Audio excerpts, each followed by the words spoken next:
سڵاوتان لێبێ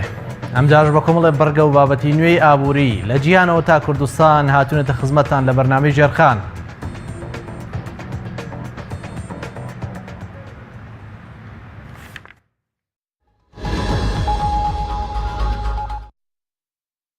هەواڵەکانی هەفتە دەست پێەکەین لە ئەوروپا و یەکێتی ئەوروپا ماوەی ئەو سزانەی بۆ 6 مانگی دیکە درێژ کردەوە کە بەهۆی ئەڕەشەکردن لە یەکپارچەی و سەروەری خاکی ئۆکرانیا و بەسەر جووداخوازەکانی ئۆکرانیا و بەرپرسانی رووسیادا سەپاندبووی. بەپێی ڕاگەیاندراوێکی کۆنسەی یەکێتی ئەوروپا ماوەی ئەو سزانەی بۆ 6 مانگی دیکە درێژ کردەوە کە بۆی ئەڕەشەکردن لە یەکپارچەی و سەروەری خاکی ئۆکرانیا و بەسەر جووداخوازەکانی ئۆکرانیا و بەرپرسانی رووسیادا سەپاندبووی. لەگەڵ بڕیاری پێنەدانی ڤیزەدا تا 15 ئازاری 2018 درێژ کراوەتەوە. هەروە لە ڕاگەیاندراوەکەدا جەخت کراوەتەوە هیچ هۆکارێک لە ئارادا نییە بوو ئەنجامدانی گۆڕانکاری لەو سزانەدا کە بەهۆیەوە 38 کۆمپانیا و 149 کەسایەتی سەرەوەتەکانیان بلۆ کراوە پێدانی ڤیزەیان لێ قەدەغا کراوە.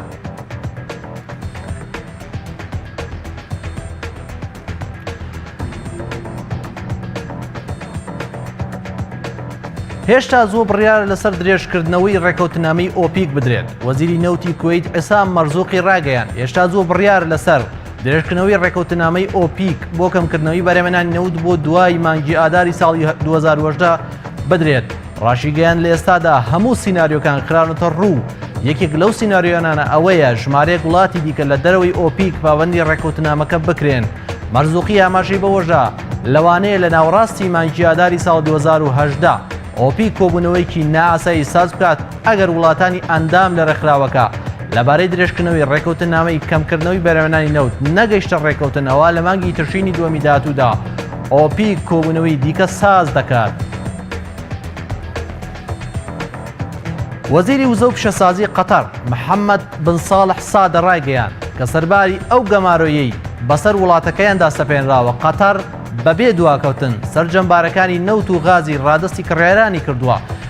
بن ساڵح سادە لە دانیشتێکی پەیمانگای دیبلۆماسی سەر بە وەزارەتی دەرەوەی قەتەر ڕاگەیاند بابەتبوونەکان متمانەی بەکاربەرانی نەوت و غاز بە قەتەر دەری خست وەک سەرچاوێکی مسەوگەر بوو وزە.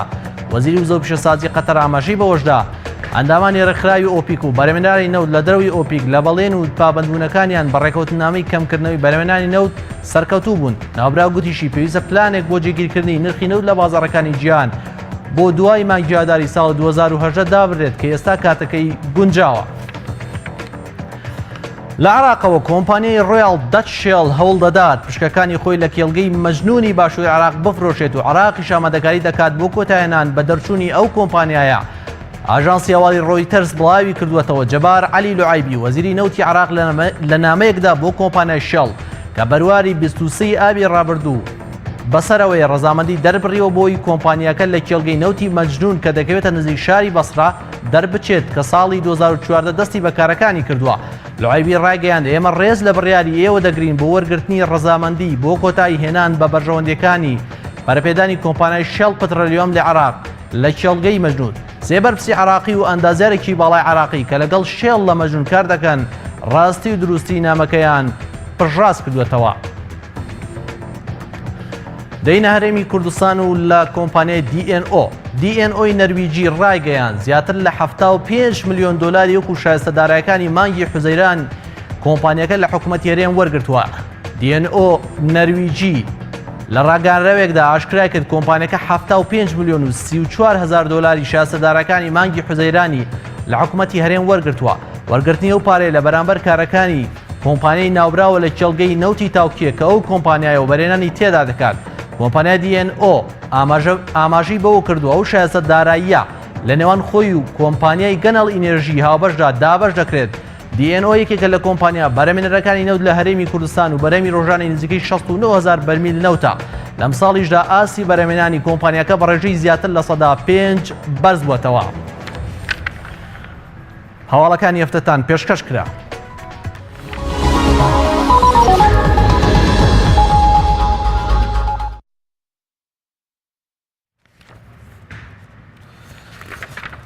بەڵێ دەچینە سەر بڕگەی جیاواز لە هەواڵ. بڕگەی جیاواز لە هەواڵ ئەم جارمان تایبەتە بە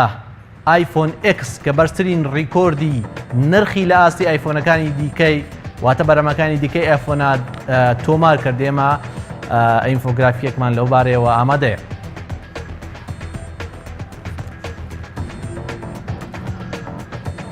بەڵێ ئایفۆن کاتێ دروستکرا لە ساڵی 2007 نرخیەکەی بەپێی ئەمریکا واتە نرخ لە ئەمریکا جیاوازترە لە وڵاتان نرخی ئەمریکا نرخێکی بنەڕەتیە و هیچ نرخێکی دیکەی ناچێتە واتە باج یان ترانزیتی ناچێتە سەر بەپێی نرخی ئەمریکا یەکەم جار ئایفۆن دروست کرا 499 دلار بۆ 599 دلار واتە 400 ینی 500 دلار بۆ 600 دلار بوو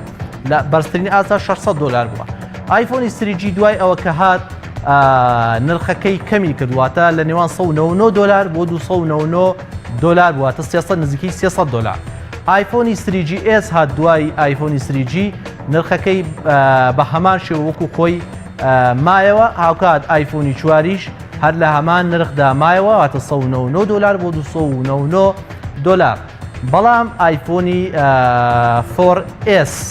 کە لە ساڵی 2011 هاتووە نرخەکەی لە نێوان 199 دلار بۆ بەپێی ینی جۆرەکانی ئایفۆن نرخەکەی گۆڕاوە لە 199 دلارە بۆ 399 دلار واتە 400 دلار. دوایەوە ئایفۆنی 5 هات ئایفۆنی 5 نرخەکەی بە هەمان شێوە بە جێگیری مایەوە لە نێوان 199 دلار بۆ 399 دلار واتە 400 دلار. ئایفۆنی 5S کە لە 20 سپتەمبەری 2013 داهات نرخ 5C ببورن نرخەکەی لە نێوان 99 دلار بۆ 200 دلار بوو. بەڵام ئایفۆنی 5S کە لە 20 سپتەمبەری 2013 هات نرخەکەی لە نێوان 199 دلار بۆ 400 دلار بوو. ئایفۆنی 6 کە یەکێکە لە نمونە جوانەکانی ئایفۆن لە 19 سپتەمبەری 2014 هات نرخەکەی لە نێوان 199 دلار بۆ 399 دلار واتە نزیکی 400 دلار بوو. بەڵێ ئێمە چینە سەر ئایفۆنی 6 پلاس لە 19 سپتەمبەری 2014 هات بامان شێوە ئەویش لە نێوان 299 دلار ینی کەمترین نرخی 299 بوو زۆرترین نرخی 500 دلار بوو. ئایفۆنی 6 پلاس کە لە سپتەمبەری 25 سپتەمبەری 2015 هات نرخەکەی لە نێوان 749 دلار بۆ 949 دلار بوو. دوای ئایفۆنی 6 پلاس ئایفۆنی SE هات کە لە ئازاری 31 ئازاری 2016 هاتنە ینی خرایە ناو بازارەوە نرخی بنەڕەتی بەپێی ئەمریکا 400 دلار بۆ 500 دلار بوو. ئایفۆنی دوایەوە حوت کە هەمومان نەزانین ساڵی 2016 هات لە 16 سپتەمبەری 2016 ئایفۆنی حوت یەکێکە لە نمونە جوانەکانی ئایفۆن لە نێوان 800 دلار بۆ 969 دلار بوو. و ئایفۆنی 8 لە 15 سپتەمبەری 2017 واتە ماوەیەک لەمە و پێش نمایشکرا نرخەکەی لە نێوان 600 بۆ 900 دلار بوو. ئایفۆنی 8 پلاس لە 15 سپتەمبەری 2017 نمایشکرا نرخەکەی لە نێوان 800 بۆ 950 دلار بوو. کۆتا ئایفۆنیش کە بەڕاستی نمونەیەکی جوان و ناوەز و سەرنجڕاکێشی ئایفۆنە نرخەکەی لە نێوان 1000 دلار بۆ 1149 دلار. ئەمە بەرزترین نرخە کە ئایفۆن لە ماوەی تەمەنی خۆی بەخۆی ئەو ببینێ بە کۆمەڵی کوالێتی بەرزەوە ئایفۆن خراوەتە بازارەوە. ئەمە بڕگەی جیاواز لە هەواڵ بوو.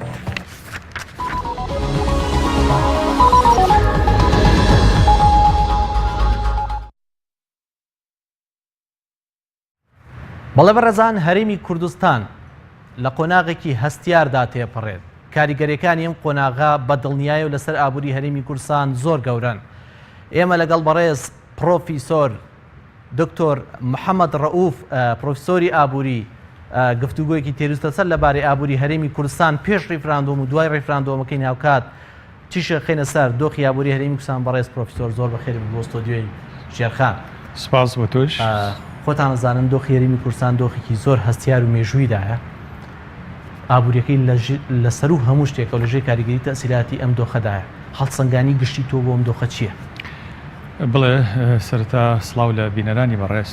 لە ڕاستیە ئەم حاڵەتێکەوە لە هەرێمی کوردستانە ئەگوزارێ بریتە لە درێژکراوەی حاڵەتێکی ئابووری نەخوازرا و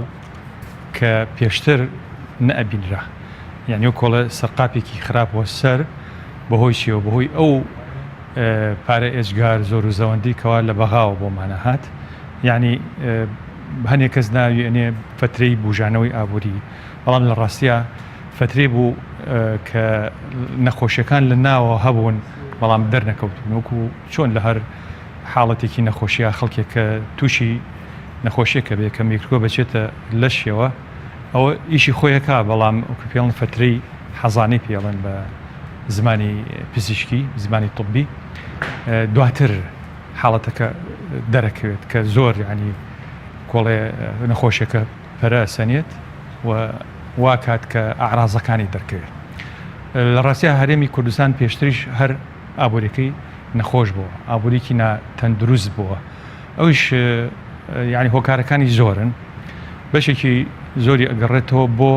خراپ ئیدارەدانی ئابووری هەرێمی کوردستان و ئەوەی کە دەری نەخست بوو ئەو حاڵەتە یعنی خراپ بەڕێوەبردننی ئابووری لە هەرێمی کوردستانە یعنی داهاتە زۆرەکانی نەوت کە یعنی داهاتی نەوتی بەغا بوون بە پێی استحقاقی هەرێمی کوردستان ئەگەشتە هەرێمی کوردستان و دابەشەکراوە زۆربەی هەر زۆری ئەو داهاتە زۆر و زەوەندە کە ئەکرا یعنی سوودێکی باشی لێوەربگیرێەوە بکرایە بە چارەسەر بۆ کێشە ئابوووریەکان لە ڕاستیە کێشە ئابوووریەکانی قوڵتر کردەوە زۆر باش شرۆڤەی زۆر دەیە لەسەر ئابووری هەرێمی کوردستان پێم خۆشە یەک دوو بۆشایی گرنگ کە ئێستا ئەبینی لە ئابووری هەرێمی کوردستانە ینی بۆ بینەری ئەمە بڵێ یعنی ئەو حاڵەتێکەوە لە ئابووری هەرێمی کوردستانە هەیە وەکو وتم یعنی ئابووریەکی ناتەندروست بوو بەڵام کاتێک کە تۆ ینی مەسەرەن ینی من وەکو ڕەبتێکەمەوە بەو حاڵەتێکەوە لە نەخۆشی و لە پزیشکا هەیە تۆ لە جیاتی ئەوەی بیت چارەسەری بۆ بدۆزیتەوە دەیت بە بڵێن بە تەخدیر یعنی یاخۆ بە مخدرات یعنی دایپۆشیت ئابووری هەرێمی کوردستان وا بوو ئێستا تۆ کەسێک کە نەخۆش بێت یعنی ئیشی بۆ نەکرد بێ عیلاجی بکەیت و نەخۆشەکەت تاشە ناسەنێت بەڵام تۆ دێیت یعنی مەوادی تەخدیری ئەدەی بەو کەسە یاخود تەنشیتی ئەەکەی تەنشیتێکی ناحەقیقی کە لە جیاتی ئەوەی چارەسەر بێ بۆ کێشە ئابوووریەکان و نەخۆشی ئابووری لە هەرێمی کوردستانە نەخۆشەکانی قوڵە کردەوە بە پێی بەیاننامەماریەکانی عراق بێ ینی هەرێمی کوردستان تا ساڵی 2013 نزیکی 100 ملیار دلاری لە عراق وەرگرتواتە بە ڕێگای جۆراجۆر 100 ملیار دلار هاتووەتە ئەم وڵاتەوە ینی بۆچی ینی ئەم 100 ملیار دلارە ئایا ئەوەی تو ئێستا بە گەشەسەندنی هەرێمی کوردستانەوە ئەیبینی ئەوەی کە بەرپرسان پێ ئەڵێن ینی دۆخێکی گەشەسەندوو لە هەرێمی کوردستان ئەم 100 ملیارە بە دۆخی ئابووری هەرێمی کوردستانەوە دیارە دیار نییە ینی ئەو حاڵەتێکەوە لە هەرێمی کوردستان ئەگوزرا و خەڵک بە حاڵەتێکی باشی ێزانی و ینی لە ڕووی دەرامەتەوە گەشەی کردبوو طبعا ئەمە گەشەسەندنی دەرامەت یعنی دەخل یعنی نمووی دەخل جیاوازە لە گەشە پێدانی ڕاستەقینەک تەنمی حەقیقی بریتە لە گۆڕین و چارەسەرکردنی کێشە ئابوووریەکان و یعنی ئەو حاڵەتە ناخوازراوی کەوا لە پەیکەری ئابووریە دروست بووە لە هەر وڵاتێکە چارەسەری کات یعنی تۆ ئەو بڕەپارە زۆری کات بۆ هاتبوو لە بەغاوە نزیکی 100 ملیار دلار و بێجگەوەیکەوە لە هەرێمی کوردستانیشەوە طبعا هەر داهات دروست بووە بڵ داهاتی ناوخۆ یعنی فرۆشتنی نەوت ئەوانە طبعا حتا ئەگەر بڵین بە شێوەی قاچاقیش بێت خەڵکێک یعنی لە دەرەوەی دەسەڵاتی حکوومەتیش فرۆشت بێتی یعنی لە ڕاستیات داهاتێ بۆ هاتە ناو هەرێمی کوردستانە بەڵام ئەم هەموو داهاتە زۆری ئەوانەی کەوا لە بەغاوە هات ئەوانەی لە ناوەوە هەڵا قوڵا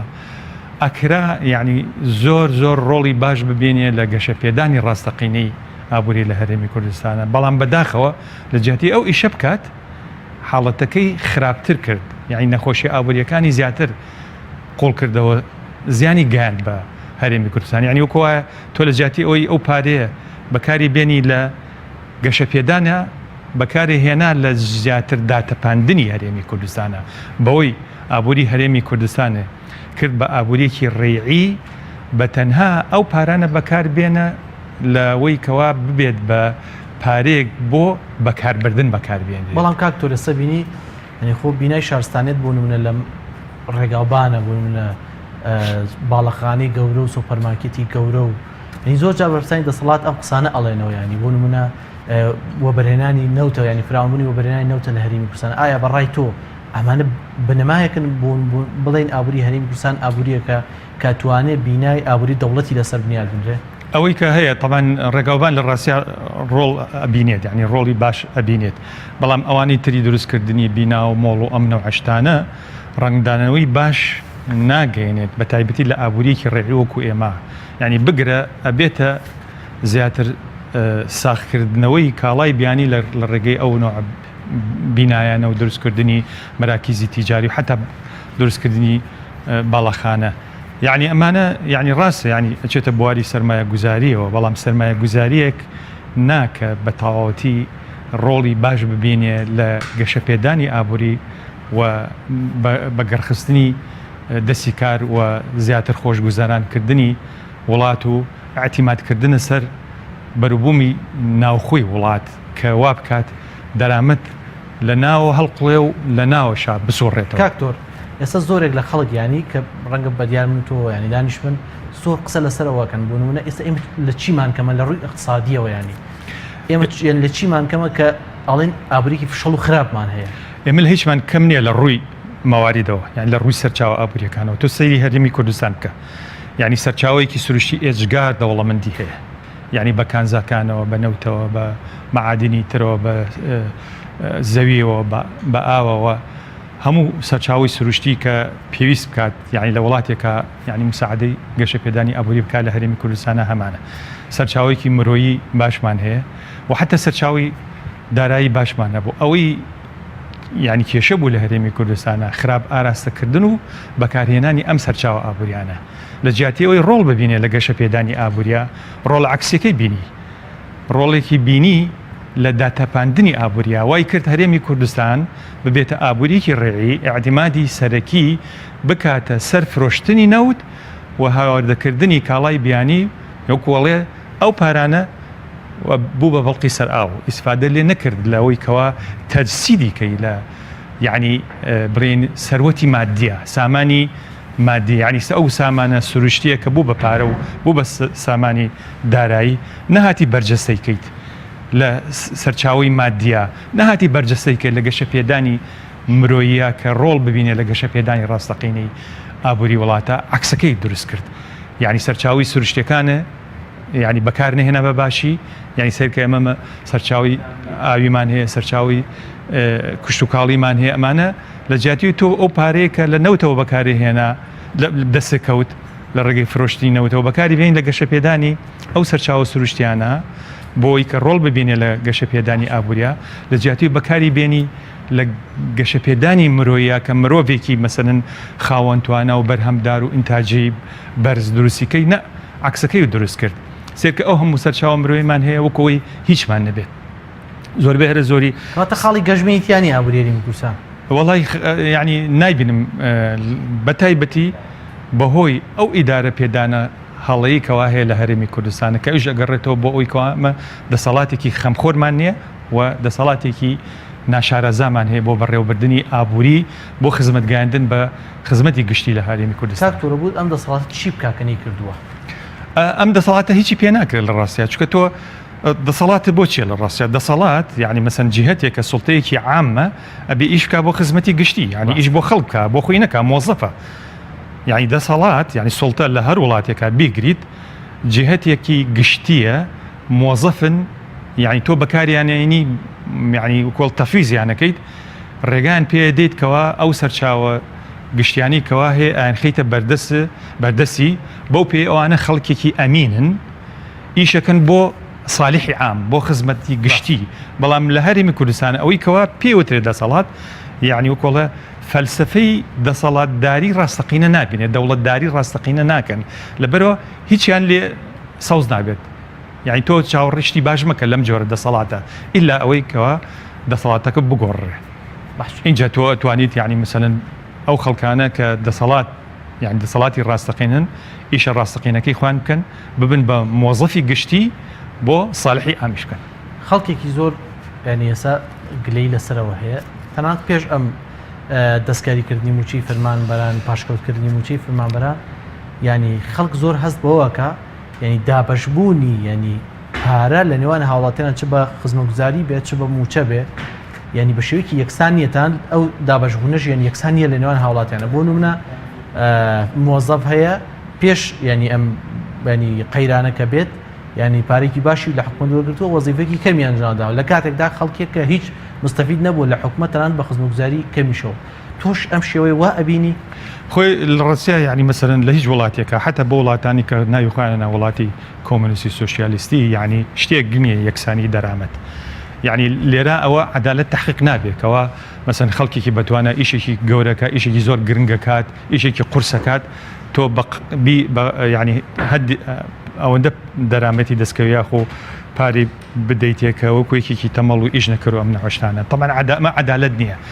عەدالەتی ڕاستەقینە بۆ دابشکردنی دەرامەتەکان ئەوەیەکەوە ئەو کەسە ئیستیحقاقی ڕاستەقینی خۆی وەرگێت طبعا ئەو ئیستیحقاقە ڕاستەقینە ئەگۆڕێت یەکێک توانە هەیە ئینتاجی گەورەی هەیە فیزیکێکە یعنی مەسەنەن وەختی خۆی مەسەنەن حتا کەسوکاری خۆی زیرەکی خۆی بەکارهێناوە پارەی زۆری تیاسەفکراوە ماوەیەکی زۆر یعنی لە مەشق پێکردنا بۆ نم بۆ بە پزیشکێکی گەورە بۆ بە مهندسێکی گەورە بۆ بە مامۆسایەکی زانکۆ بۆ بە عالمێک ئەمانە طبعا ئەگەر دەرامەتێکی گەورەتر وەرگرن دەخلێکی گەورەتریان دەستکەوێت شێکی ئاسایە عەدالەتەکە ئەوەیە بەڵام ئەوەیە هەیە لە هەرێمی کوردستانە عەکسەکەی هەیە سێرەکەی مەسەرەن مامۆسایەکی زانکۆی گەورە بە بەرزترین پلەی زانستی یعنی موچێکی زۆر کەم وەرەگەی بەڵام سێرەکەی خەڵکێک کە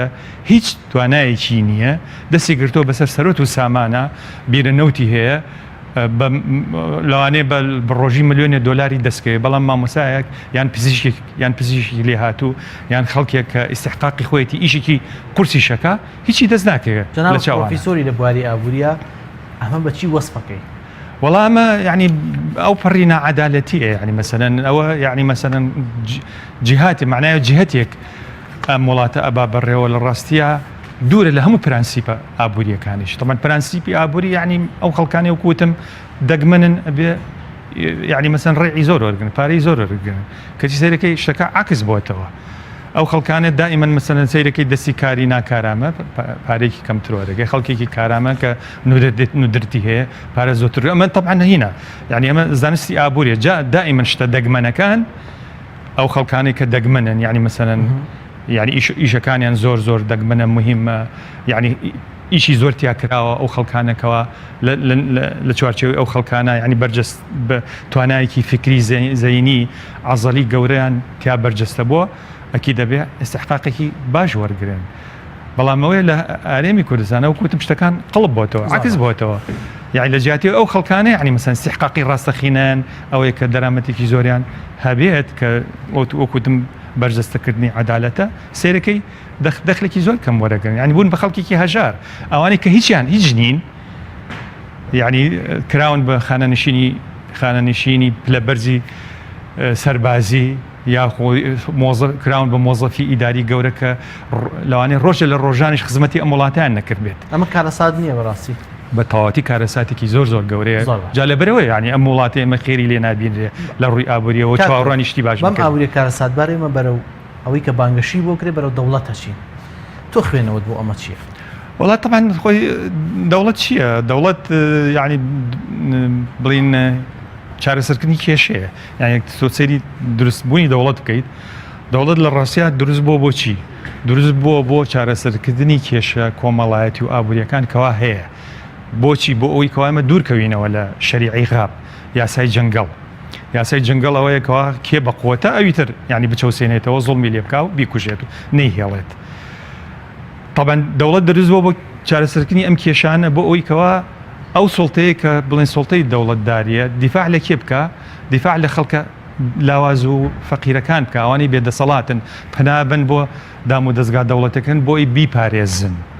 تۆ لە هەرێمی کوردستانە سیر کە ئەوانەی کەوا بەدەسەڵاتن وەزاڵەمیشن کەسێک کە ئەچێ شکاتەکە لەو جیهەتەی کە مەفروزە یعنی بیپارێزێت و حەقی بۆ بگێڕێتەوە لە جیاتی و حەقی بۆ بگێڕێتەوە زیاتر زوڵمی لێکە یا ئەو کەسانی کەوا خۆی کە ئیشیان ئەوەیە خەڵک بپارێزن خوان زاڵم من خوان يعني زۆڵم لە خەڵکن و یعنی تەعادا لە خەڵکەکەن کەواتە تۆ لە چوارچێوەی ئیدارەیەکی ئاوا کە هەیت چی لێ دروستە بێ لە ڕاستیان دەوڵەتێکی ستەمکاری لێ دروستە بێ کە لە ڕاستیان لە مەسلحەتی هاوڵاتیان نییە ئێمە بێ پێشەوەی باسی دەوڵەت و دروستبوونی دەوڵەت و ئەمانە بکەن بێ ئیدارێکی ڕاستەقینی باشمان هەبێ بۆ ئەوی دەوڵەتی هاوڵاتی دروستکەین نەک دەوڵەتێکی ستەمکار کە زیاتر بم چەوسێنێتەوە ئێستا کە دەوڵەتمان نییە لەوانەیە مەسەلەن چاوی بەغامان لەسەر چاوی وڵاتانی ترمان لەسەرە کە یعنی لەوانەیە ببێ بە قەیدێ بەسەریانەوە کە زیاتر زوڵم نەکەن بەڵام تۆ ئەگەر چوتە چوارچەوەی دەوڵەتێکەوە کە خاوەن سیا دەبێت ئەوانە چیان بۆ دروستە بێ عوزری ئەوان بۆ دروستە بێ کە نابێ کەس جیهاتی تر تەدەخول بکە چکەمە بەشێکە لە سیادی دەوڵەت زۆر باشە ئێمە پراوێزێکمان هەیە ینی پراوێزێکی ئابووریمان هەیە کە بتوانین گەشەی پێ بدەین کە سبەی ئەگەر دەوڵەتێک لە هەرێمی کوردستانە دروست بوو بڵێن ئەتوانین بوون ئابووری لەسەر سیستەمێکی دیاریکراوە ینی بنیاد بنین ئێمە توانای گەورەمان هەیە لە ڕووی ئابووریەوە بەڵام تەمەەن مۆزوعەکە دروستبوونی دەوڵەت و ینی ژیانی ئەو دەوڵەتە بەندە بەوەی کەوا ئێمە پەیوەندیمان چۆنە لەگەڵ عالەمی خارجیە ئەگەر بێت و تۆ دەوڵەتت دروستکەیت وەجیهاتی ئیقلیمی و عالەمی اعترافی پێ ناکە هەر خۆت بەوە خۆشەکەی کە دەوڵەت دروستە بێت دەوڵەت بەو شێوە دروست نابێت یعنی تۆ لە چوارچەوەی حاڵەتێکی ئێستا کە بەڕێوە چێ ئەم هەرێمە ڕێعەیەکەوە هەمانە کە ئەتیمادی گەورەمان لەسەر هەناردەکردنی نەوتە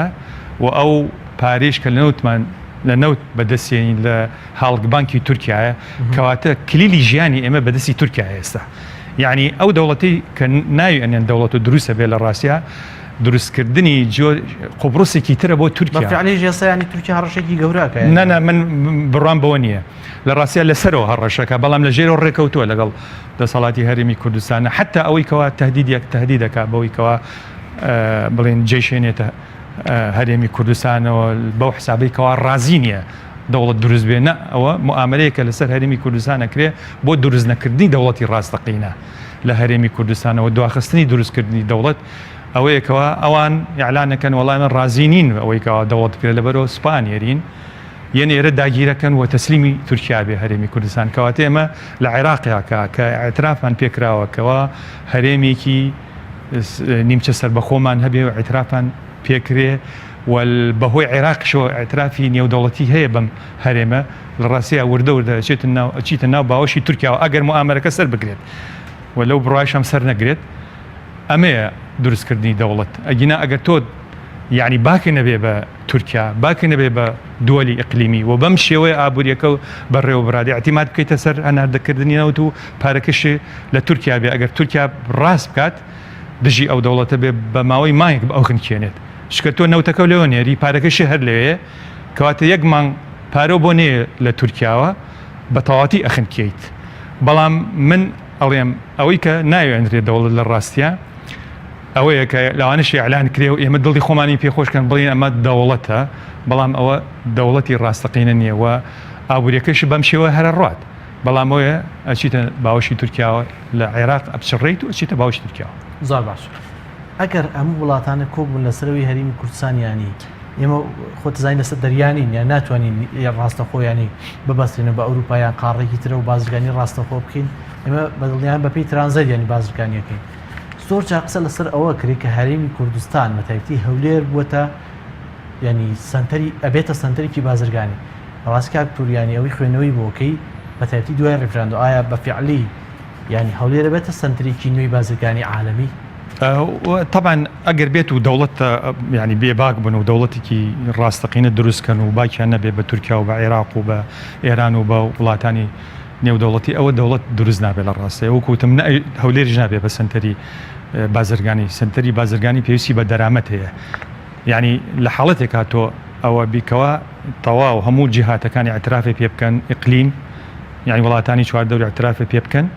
و ئاعترافێکی نێودەوڵەتی پێ بکرێ و بەکۆڵە بە سەلاست و بەڕەوانی یعنی لە بیدایەتە نەوتەکە و بفرۆشی دواتریش یعنی مەسەن گورت ئیش بکەی بۆ گەشە پێدانی وڵات و خۆڕزگارکردن لەو شێوازە ئابووریەکەوە هەیە ئابووری ڕێعیە ئەکرێت ئەو حاڵەتە بەڵام ئەوەی هەیە لە هەرێمی کوردستانە ئەوە دروست نابێت شکە خەیاڵمان خاوە بەم شێوەیە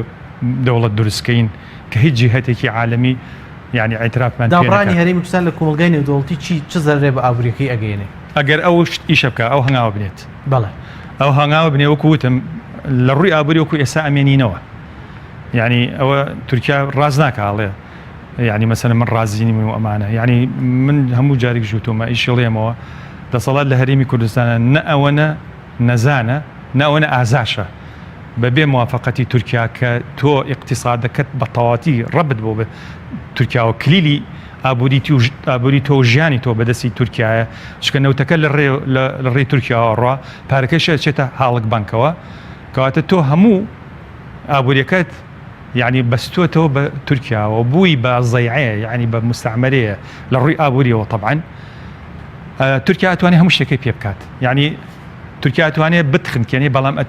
ناخذ كيني براستي شو طبعا كل اتفاق وكتم اتفاقك هي يعني تو اعلاني دولتي شكيت دور الاعتراف يا رانت بونون عالمي كردستان جلا مطارياتاتو قال كراو بلا طبعا هو دولتي راسقين يعني مثلا يعني باكوري قبرص لصالي 1974 جيش تركيا تشوتا نزيجي 40,000 سربازي تركي لقبرص هي لو كاتو اعلاني دولتي قبرص يعني كردوها يعني للروي بلين قومي شوا يعني وان شهر تركن بحقيقيش ان باريزه بلام هر بناو دولته يعني للروي اولي شو ارون بريوه هيك كس اعترافي فينا كان اسا اخوان يعني اخوان بقرنوا قبرصي يعني يكخراو قبرصي يوناني كان يعني قبريان كان كاكتور دو برسيار ماوا يكان لسر سروتان زيبينو للريفراندوم مترسيو يعني لسر دينار هيك بشكيت برامبر دولار تقصد شيء لسر شلون بشكي بالدولار يعني يبون بهاي دينار بيت اخبار برامبر بالدولار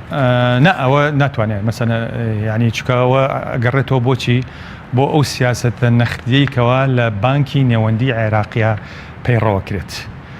اگر بيتو بانكي نيوندي عراقي بي يعني دينار بقوتك برامبر دولار اتواني بقوتك بلام اشتواني بقوتك بشي بالنتيجه او يعني مزاد علنيه روجاني كوا هي بلام لكاتك بقوته بيت ديناري عراقي برامبر دولار يعني بدر لسياسه النخدي كاني بانكي مركزي عراقي اگر عراق كاعتمادي قوري لسر هناردكردني نوتا اگر بيتو هناردكردني نوتي كم بو يتبهر وكاريكو بيكر بشوي ابوري بحربي بي بسريا بيت ياخو نرخي نود اشغار دا زي احتياطي بانكي نيوندي عراقي لدولار زور كم بو نتواني دعمي قوتي قيمتي دينار بكات برامبر دولار بوندخي كودان او كاتا دابسه تابي سوينجي مع دولار يعني برامبر دينار قران كاري ناني بيشي ويك دانا بزت بشكل لواني مثلا توقعات يعني مثلا دوري هي بلام اول كان روجك خانيه زاد لحفتين خانيت او توقعات انا اگر هاتو بنكي مركزي عراقي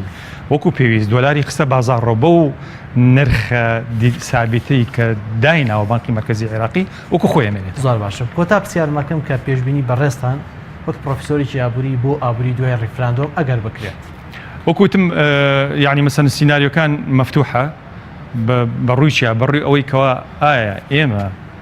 لهرمي كردستان كإساهين دواتر إجراءات يعني ردة فعل كان العراق شلون بت عراق يعني مثلا تهديدي كردوا سرق كومار دركات أو لواء تايبتي سرق كومار كزور بهر زوري كردن يعني حليكات ومثلا يعني مثلا تشكيلية تدرسكات كمان هم مشاورة جرين ويعني او دواء ايراني كواسر بدولتي عراق تاوكو يسا مثلا باسبورت وجنسيه ونفوس وامانه معاش كان يعني لي بري معاش ل كركوك بريت ك يعني مثلا ك يسا يعني استبتايتي اكريت اگر امانه بك طبعا رنگدانه كي اجغار خرابي هي بو ابوري هريمي كردستان طبعا اگر او ببي بشر امانه زور خرابتي شبه تركيا حدود من لي داخات كانت توانين هناردي نوتكين او باراني كوا لهالك بانكا رايا جرني تهريمي كردستانوا اگر امانه بو اگر ايران حدودي لي داخسين اگر امانه بو هريمي كردستان باش يك مانكات داتا بيت ابوري كيت او كاتا لواني خومان واسطه بكين عراق ورمان جريتو والله پرۆفسۆر دکتۆر محەممەد ڕەوف زۆر سپاس بۆ ئامادەبوونت لە بەرنامەژێرخان سپاس بۆ شیکردنەوەکان.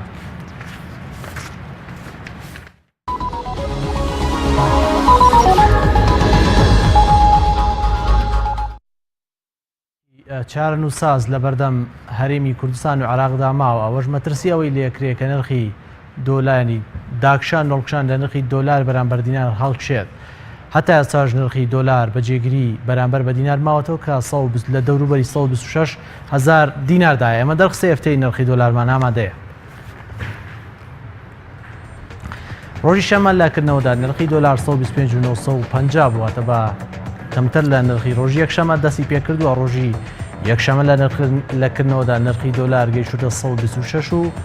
126,100 دینار واتە نرخی 100 دۆلاری ئەمریکی بەرامبەر بۆ با 126,100 دینار. نرخی بانکی ناوەندی بەجێگری ماوەتەوە 1,190 دینار بەرامبەر 1 دۆلاری ئەمریکی. خستنە ڕووی دۆلار 154,502,500 دۆلار لەلایەن بانکی ناوەندی عێراقیەوە خراوەتە بازاڕەوە. ڕۆژی دووشەمە 100 دۆلاری ئەمریکی یەکسان بۆ با 126,400 دینار. نرخی بانکی ناوەندی 1,190 دینار بەجێگری ماوەتەوە. خستنە ڕووی دۆلار زیادی کردەوە بۆ 160,594,800 دۆلار. ئاچینە ڕۆژی سێشەممە. ڕۆژی سێشەممە نرخی دۆلاری ئەمریکی با 126,200 دینار بوو. نرخی بانکی ناوەندی بەجێگری ماوەتەوە خستنە ڕووی دۆلار کەمێک دابەزیوە بۆ 159,584 دۆلار. ڕۆژی چوارشەمە لەکردنەوەدا نرخی دۆلاری ئەمریکی گەیشتووەتە 126,400 دینار. نرخی بانکی ناوەندی بە 1,190 دینار بووە. خستنە ڕووی دۆلار گەیشتووەتە 169,726,685 دۆلاری ئەمریکی واتە نرخی خستنە ڕووی دۆلار لەلایەن بانکی ناوەندیەوە زیادی کردووە. واوکات کۆتا ڕۆژی هەفتەش نرخی دۆلار 126,500 دینار بۆ. نرخی بانکی ناوەندی بەجێگری ماوەتەوە خستنە ڕووی دۆلاری 168,656,346 دۆلار بووە. ئەمە دەرخستەی هەفتەی نرخی دۆلار بوو لە بازاڕەکانی کوردستان.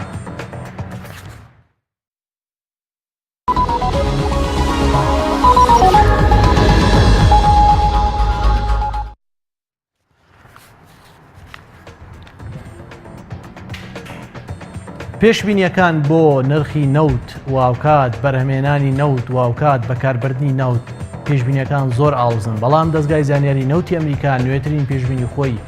بڵاو کردوێتەوە لەو باوەڕێدایە تا ساڵی 2040 ئاستی بەکاربردنی نەوت لە سەدا 28 بەرز ئەبێتەوە. ئێمە ئینفۆگرافیکێکمان لەو بارەیەوە ئامادەیە. بەپێی پێشبینیەکانی دەستگای زانیاری ئەم نەوتی ئەمریکا ڕێکخراوی نەن ESD واتە ڕێکخراوی هاریکاری ئابووری گیانی واوکات ئەو وڵاتانەیەکەونە دەرەوەی ڕێکخراوی هاریکاری ئابووری جیهانی گەورە وڵاتانی وکو ئەمریکا و وڵاتانی باوەڕیان بە سیستەمی دیموکراسی هەیە لە چوارچێوەم ڕێکخراوی کە نزیکەی 30 وڵاتن کۆبوونەتەوە ئەوانەی دەرەوەیش کە هەندستانە رووسیا چینە واتە وڵاتانی دەرەوەی ئەم 30 وڵاتە پێگەێنێ. ڕێکخراوی ینی بەپێی پێشبینیەکانی دەستگای زانیاری نەوتی ئەمریکا لە ساڵی 1990ەوە جیهان دەرەوەی ڕێکخراوەکە واتە دەرەوەی ESD واتە دەرەوەی ڕێکخراوی هاریکاری ژیانی پێویستی بە 200 کوادریلیۆن یەکەی گەرمی بەریتانی وزە هەبووە لە ئاستی گیانە و ئەوکات ڕێکخراوی ESD پێویستی بە نزیکەی 400 کوادریلیۆن بووە. لە ساڵی 2000 ئەم ڕێژەیە بەرز بووەتەوە واتە ڕێکخراوی ESD ئاستی بەکارهێنانی وزەیان بۆ سەر 200 کوادریلیۆن BTU بەرز بووەتەوە. بە هەمان شێوە ڕێکخراوی دەرەوەی ESDش کە ئاماژە سوورەکەیە زیاتر بەرز بووەتەوە بۆ سەر 400 کوادریلیۆن BTU. ساڵی 2010 ڕێکخراوی ESD بۆ سەر 200 کوادریلیۆن BTU ئاستی بەکارهێنانی وزەیان بەرز بووەتەوە واتە ساڵ بە ساڵ بەرزبوونەوەی بەخۆ بینیوە. ڕێکخراوی دەرەوەی ESDش بۆ نزیکەی 600 کوادریلیۆن BTU بەرز بووەتەوە. یەکەی گەرمی بەریتانیەکەیەکی تایبەتە بە پێوانی ئاستی وزە و لە غاز و نەوت. و ساڵی 2015 ڕێکخراوی OECD ئاستی بەکارهێنانی وزە لە سەر 200 کوادریلیۆن بیتوی بووە و دەرەوەی ڕێکخراوەکە ئاستی بەکارهێنانی وزەیان گەیشتووەتە نزیکەی 600 و 2020 ئەمە پێشبینیە واتە ئەمە تا 2015 ڕوودا بوو واتە ئەمانە ینی بەکارهاتوون بەڵام بۆ ساڵی 2020 پێشبینی ئەکادیانی دەستگای زانیاری نەوتی ئەمریکا ڕێکخراوی OECD ئاستی بەکارهێنانی وزەی بۆ سەرو 200 کوادریلیۆن واتە جیاواز لە 2015 بەرز ئەبێتەوە ینی بەکارهێنانی وزەیان بەرز دەبێتەوە بۆ سەرو لە 200 کوادریلیۆن بیتی و هاوکات بۆ ساڵی ڕێکخراوی دەرەوەی OECD ئەگاتە 600 کوادریلیۆن BTU بۆ ساڵی 2030 ئاستەکە زیاتر بەرز بوونەوە بەخۆ بینێ ڕێکخراوی OECD واتە ئەو 30 وڵاتە ئاستی بەکارهێنانی نەوت و غازی سروشتی بۆ سەرو واتە تقریبا لە هەمان ئاستامێنێتەوە واتە سەرو 200 کوادریلیۆن BTU ئەمێنێتەوە و بۆ 2000 واتە دەرەوەی OECD بۆ سەرو 600 کوادریلیۆن BTU ئاستی بەکارهێنانی وزەیان بەرز دەبێتەوە. ساڵی 2040 ساڵی بەرزبوونەوەی بەکارهێنانی نەوت و غازی سروشتی ئەوێ لە جیانە ڕێکخراوی OECD ئەگاتە 200 بۆ 250 کوادریلیۆن BTU بەڵام ڕێکخراوی دەرەوەی OECD ئاستی بەکارهێنانی وزەیان ئەگاتە سەرو نزیکەی 800 کوادریلیۆن BTU ئەمە ڕاستەوخۆ واتە بەرزبوونەوەی ئاستی بەکارهێنانی وزە لەلایەن ئەم دوو ڕێکخراوە ڕاستەوخۆ کاریگەری لەسەر نرخی وزە ئەبێ لە ئاستی جیهانە. ئێستا بەپێی ناوچەکان خشتەیەکمانەیە لە ڕۆژهەڵاتی ناوەڕاست ئاستی بەرهەمهێنان بە هەمان شێوەی چۆن بەکارهێنان بەرز دەبێت ئاستی بەرهەمهێنانیش بەرز ئەبێتەوە. لە ڕۆژهەڵاتی ناوەڕاست کە سعودیە زۆرترین ڕێژەی بەرهەمیە دوایەوە عێراق کە ڕێژەی بەرهەمهێنانی عێراق 3 ملیۆن تێپەڕی کردووە لە ناویشە هەرێمی کوردستان. ساڵی 2010 ینی ساڵی 2010 ئاستی بەرهەمهێنان ئەگاتە 25 ملیۆن بەرمیل ڕۆژانەواتە 2010 ببورن ئەمە پێشبینی نیە ئەمە بووە ینی ئەو نەبەرەماتەوە ساڵی 2010 25 ملیۆن بەرمیل ڕۆژانە بەرەماتوە 2015 ببورن 2010 سەرو 20 ملیۆن بۆ 2015 گەیشتوەتە 25 ملیۆن بەرمیل ڕۆژانە 2020 ئەمە پێشبینیە ئاستی بەرهەمهێنانی وزە ئەگاتە 25 بۆ 30 ملیۆن بەرمیل و 2030 ئەگاتە نزیکەی 30 ملیۆن بەرمیل 2040 ئەگاتە نزیکەی 35 ملیۆن بەرمیل و باکووری ئەفریقیاش ئاستی بەرهەمهێنانی وزەیان بە هەمان شێوە 2010 نزیکی ینی 2 ملیۆن و نیو بووە و 2015 کەمتر بووە لەوە 2020 بە هەمان شێوە لە هەمان ئاستامێنێتەوە 2030 کەمێک بەرزبوونەوە بەخۆ ئەبینێ 2200 تا 2300 ملیۆن بەرمیل ڕۆژانە و بۆ 2040 ئاستی بەرهەمهێنانی وزە لە باکووری ئەفریقیا ئەگاتە 2000 ینی کەمتر لە 2500 کەمتر لە 2500 ملیۆن بەرمیلی ڕۆژانە بێ لە باکووری ئەفریقیاش بە شێوەیەکی گشتی لە ساڵی 2010 نزیکە بێتە لە 5 ملیۆن بەرمیل ساڵی 2015 کەمترە بێ ساڵی 2020 کەمترە بێ بەڵام ساڵی 2020 ئەم ڕێژێ بەرزە بێتەوە و ساڵی 2040 ڕێژەکە ئەگاتە نزیکەی 5 ملیۆن بەرمیل و باکووری ئەمریکاش بە هەمان شێوە لە نێوان 2010 بۆ 2040 لە نێوان 2 ملیۆن و 300 هزار بەرمیل بۆ 2 ملیۆن و 400 هزار بەرمیلا بێ بە شێوەیەکی گشتی بەرهەمهێنانی وزە. ئەمە پێشبینیەکان بوون بۆ ئاستی بەرەمێنانی وزە بە دڵنیاییەوە هەرێمی کوردستان ئەمە کاریگەریکی لەسەر ینی بەرزبوونەوەی ئاستی بەکارهێنانی وزە بە دڵنیاییەوە کاریگەری لەسەر نرخی وزە بێت لە ئاستی گیانە ئەمەش ینی بەرزبوونەوەی نرخیش کاریگەری لەسەر ئابووری هەرێمی کوردستانە بێت ئەمە کۆتا بڕگەی ئێمە بوو کە بەرگەی پێشبینیەکان بوو تایبەت بوو بە وزە واتە بەکارهێنان و بەرەمێنانی نەوتی خاو لە ئاستی جیهاندا.